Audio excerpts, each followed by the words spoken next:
नमस्ते, सत श्री अकाल, अस्सलाम वालेकुम। उम्मीद करते हैं आप सब लोग खैरियत से होंगे और बहुत ही मज़े में होंगे। तो आज का जो मेरा रिएक्शन वीडियो है वो एक हिंदू पंडित का बयान है जिसमें उन्होंने मेंशन किया है कि पहले वो इस्लाम के दुश्मन थे।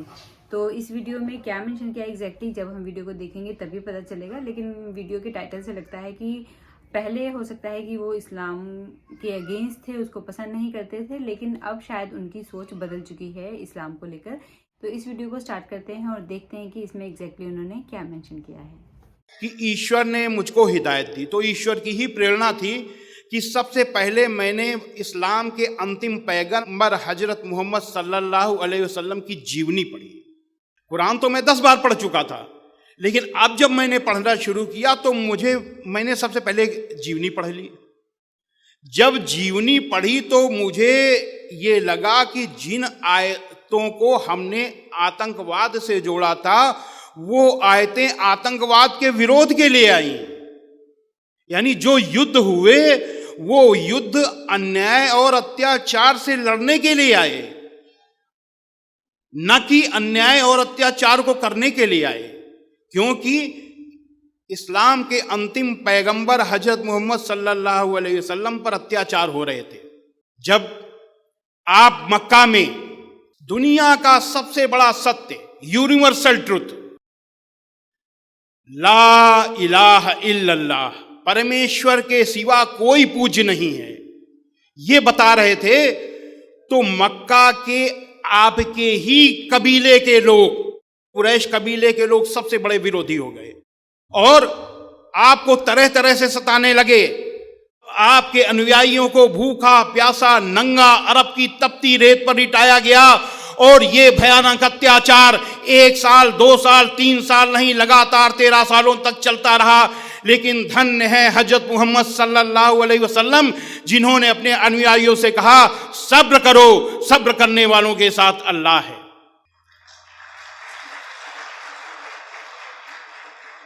जो साधु प्रवृत्ति के लोग होते हैं, जो नबी पैगंबर ईश्वर के दूत होते हैं, वो कभी भी बुराइयों से परास्त नहीं होते, बुराइयों से हारते नहीं हैं। समय को अनुकूल देखकर कुछ समय के लिए बुराई से दूर हो जाते हैं और जब समय अनुकूल होता है तो फिर उस बुराई को समाप्त करते हैं। तब जब हजरत मोहम्मद सल्लल्लाहु अलैहि वसल्लम ने देखा कि मक्का में अभी समय अनुकूल नहीं है, तो आप मक्का से मदीना चले गए। लेकिन शैतान तो शैतान, आपका पीछा वहां भी शैतानों ने नहीं छोड़ा। आपने एक संधि की, समझौता किया, और समझौता अपनी शर्त पर नहीं उनकी शर्त पर किया।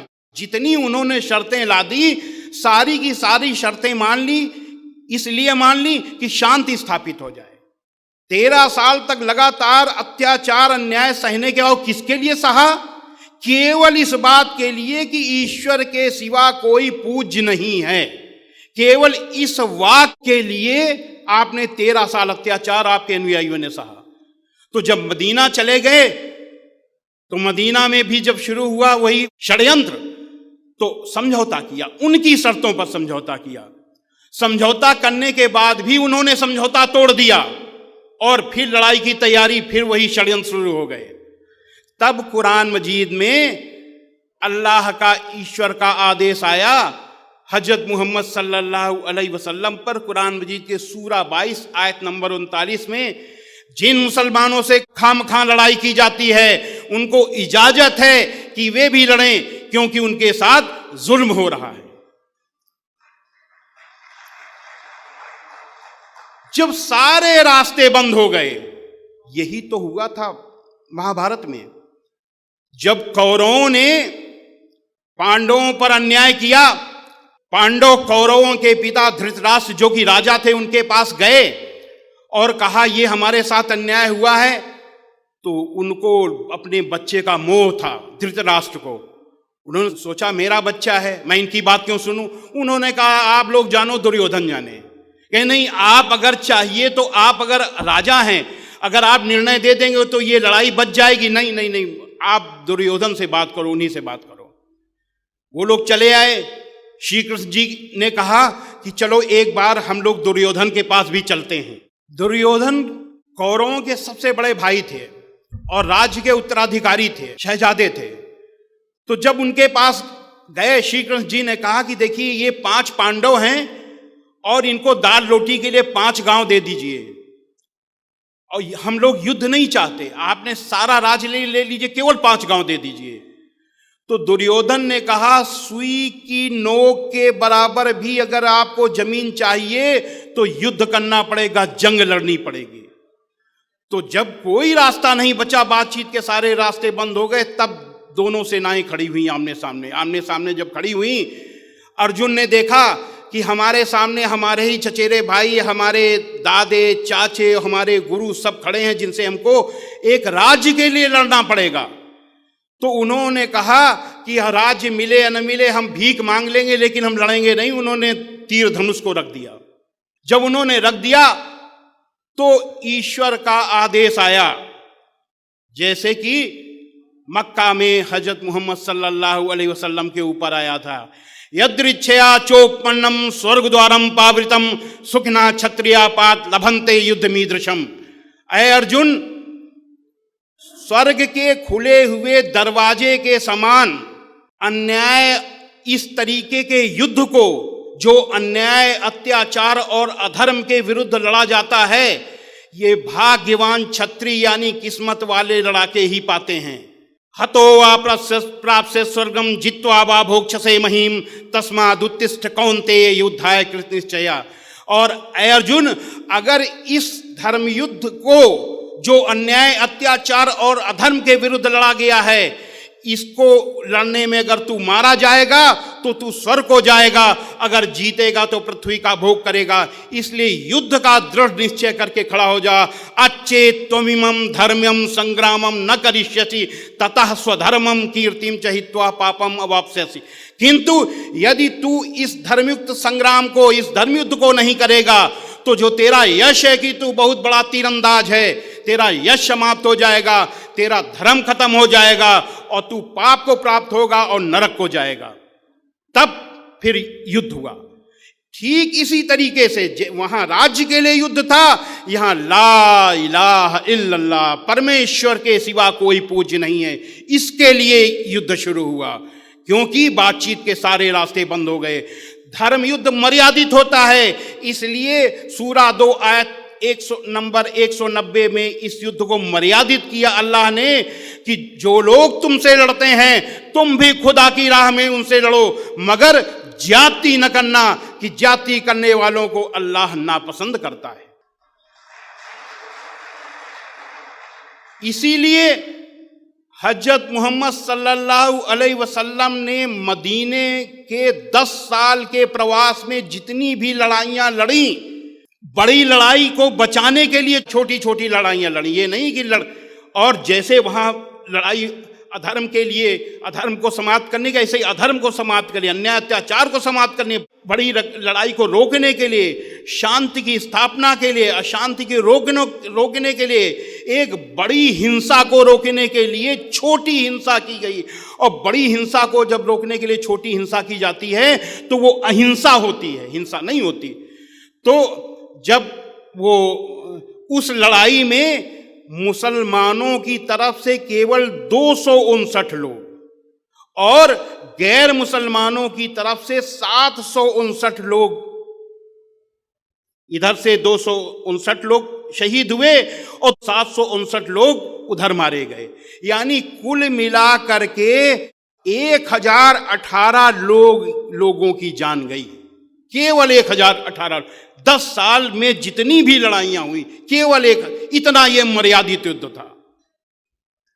अब जब हमने ये देखा कि ये है जिहाद, जिहाद की परिभाषा हमें अपने आप मालूम हो गई आपकी जीवनी पढ़ने के बाद, कि अन्याय, अत्याचार और आतंकवाद को रोकने के लिए जब सारे प्रयास विफल हो जाएं, तो जो अंतिम प्रयास युद्ध का होता है वो जिहाद का युद्ध होता है। जिहाद में केवल युद्ध नहीं है, जिहाद का मतलब है कि अन्याय अत्याचार के विरुद्ध कोई भी प्रयास करो, किसी भी तरीके का प्रयास, वो जिहाद है। लेकिन अगर युद्ध कर रहे हैं तो ये युद्ध है, और ये श्रीमद् भगवत गीता में के आदेश के एकदम अनुकूल है। तब मुझे लगा कि मुझसे बहुत बड़ी गलती हो गई। चूंकि पूरे देश में मैंने जिहाद के विरुद्ध बोला है, इसलिए मेरा ही कर्तव्य बनता है कि हम अपनी बात को सही करें। इसके लिए हमने गहराई से इस्लाम का अध्ययन किया, सनातन वैदिक धर्म के बारे में हम सब जानते थे, और हमने ये तय किया कि हम लोगों को बताएंगे। क्यों? आप जरा सोचिए कि इस देश में 25 करोड़ मुसलमान हैं और 1 अरब 7 करोड़ के लगभग हिंदू हैं। अगर अगर इस तरीके से वैमनस्य फैल जाए और ये आतंकवादी बन जाएं, या दूसरा इनसे नफरत करने लगे इस देश का बहुसंख्यक समुदाय, और ये झगड़ा शुरू हो जाए, तो हमारा चलना फिरना उठना बैठना सब कुछ ठप हो जाएगा। ये देश ठहर जाएगा, ये देश बर्बाद हो जाएगा। ये मैंने सोचा तो मुझे लगा कि श्रीमद् भगवत गीता, श्री रामचरितमानस, इस पर बोलने वाले बहुत लोग हैं। किसी को इस हिंदू मुस्लिम एकता पर भी बोलना चाहिए। मैंने एक संगठन बनाया, हिंदू मुस्लिम जन एकता मंच, और इस तरीके की बातें मैंने शुरू की, आग में पानी डालना शुरू किया। हिंदू जो हैं वो मुस्लिम्स के रिलीजन की तारीफ कर रहे हैं, उनके बारे में, उनके पैगंबर के बारे में अच्छी बातें बोल रहे हैं, या एक मुस्लिम स्कॉलर जो है वो हिंदू धर्म के बारे में अच्छी बातें बोल रहे हैं। तो ये सब देख के बहुत अच्छा लगता है। अगर सब लोगों की ऐसी सोच हो जाए, वो ये ना सोचे कि मेरा मजहब ऊंचा है और मैं सिर्फ अपने मजहब की तारीफ करूं और दूसरे मजहब को नीचे दिखाने की कोशिश करूं, तो ये दुनिया एक बहुत ही अच्छी जगह बन जाएगी। कोई किसी के साथ में आर्ग्यूमेंट, बहस, लड़ाइयाँ नहीं होंगी, क्योंकि सबसे बड़ा मुद्दा ही रिलीजन पे आके रुक जाता है। क्या होता है, लोग बोलते हैं मेरा रिलीजन तेरे रिलीजन से ऊपर है, मेरे पैगंबर तेरे पैगंबर से ऊपर हैं, या मेरे जो भगवान है वो आपके भगवान से ऊपर हैं। तो इन्हीं सब चीज़ों के चक्कर में ना लोगों में लड़ाइयाँ होती हैं। भगवान जी ऊपर बैठ के आराम से देखते हैं कि मतलब ये लोग क्यों लड़ रहे हैं। तो ये चीज़ नहीं होनी चाहिए। लोगों को समझना चाहिए कि ये दुनिया जो है एक बहुत ही अच्छी जगह है रहने के लिए, और रैशनली उन लोगों को सब कुछ सोचना चाहिए, अनबायस्ड होकर डिसीजन लेने चाहिए। और ये जो छोटे छोटे मुद्दे हैं जिसके कारण हमेशा लोगों में टसल बनी रहती है, उसे भूल जाना चाहिए। क्योंकि हिंदू, मुस्लिम, सिख, ईसाई सब लोग, इंडिया की बात करूँ स्पेशली, तो यहाँ पर हर धर्म के लोग रहते हैं। तो अगर उनमें हमेशा ही टसल रहेगी तो वो कहाँ ही एक दूसरे से बात करेंगे और कहाँ ही कुछ अच्छा लगेगा। तो इसलिए अगर हमारे नेबरहुड में कोई दूसरे रिलीजन के लोग रहते हैं, तो हम अगर अपने हर दिन त्योहार पे, हर फेस्टिवल पे उनको भी इन्वॉल्व करेंगे, उन्हें भी इनवाइट करेंगे, तो बहुत ही एक अच्छी बॉन्डिंग बन जाएगी। और ये नहीं कहूँगी मैं कि रिलीजन को भूल कर, क्योंकि रिलीजन को नहीं भूला जा सकता, लेकिन फिर भी एक बार इंसान को ये ज़रूर सोचना चाहिए कि जो दूसरा शख्स है, अगर वो किसी दूसरे रिलीजन को भी बिलोंग करता है तो वो भी इंसान ही। तो इंसान को इंसान की तरह ही ट्रीट करना चाहिए, ना कि रिलीजन को आगे रखकर उस इंसान को ये सोच लो कि इसका तो कुछ वजूद ही नहीं है। ये नहीं सोचना चाहिए। तो अगेन बहुत ही अच्छा लगा मुझे ये वीडियो देखकर। पंडित जी ने बहुत अच्छी अच्छी बातें बताई हैं, और आज के इस वीडियो को यहीं ख़त्म करते हैं। अगर आपको भी वीडियो पसंद आया हो तो लाइक, शेयर और कमेंट जरूर कीजिए, और चैनल को सब्सक्राइब कर दीजिएगा। Bye bye.